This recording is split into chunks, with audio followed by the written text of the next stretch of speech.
নমস্কাৰ, মোৰ নাম লাকিমণি গগৈ।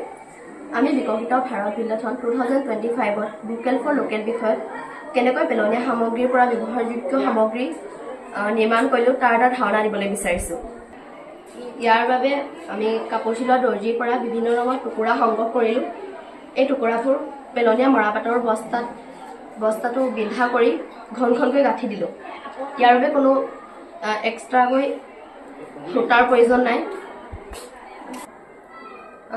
কম সময়ৰ ভিতৰতে এনেকৈ বান্ধি বান্ধিকৈ এখন ধুনীয়া দলিচা আমি নিৰ্মাণ কৰিলোঁ। এই টুকুৰাবোৰ ৰং বিৰঙৰ হোৱাৰ বাবে ই দেখিবলৈ মনোৰম। এই দলিচাখন ড'ৰমেট, কাপোৰ ধোৱা কাপোৰ, ফুটমেট আদিৰ বাবে ব্যৱহাৰ কৰিব পাৰি। এই দলিচাখন নিৰ্মাণৰ পদ্ধতি এনেধৰণৰ। এয়া দৰ্জীৰ পৰা অনা বিভিন্ন ৰঙৰ টুকুৰা, গজালটোৱে বা কিবা জোঙা বস্তুৰে এনেকৈ বিন্ধা উলিয়াই কাপোৰখন এইটো চাইডে সুমুৱাই আৰু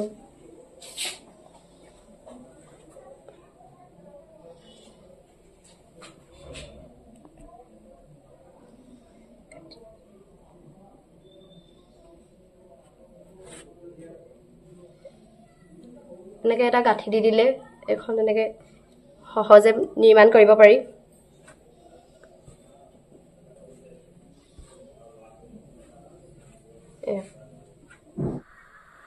এই দলিচাখনৰ সুবিধাসমূহ হ'ল, যিহেতু এই কাপোৰৰ টুকুৰাবোৰ ৰঙীন, গতিকে ই সকলোকে আকৰ্ষণ কৰে।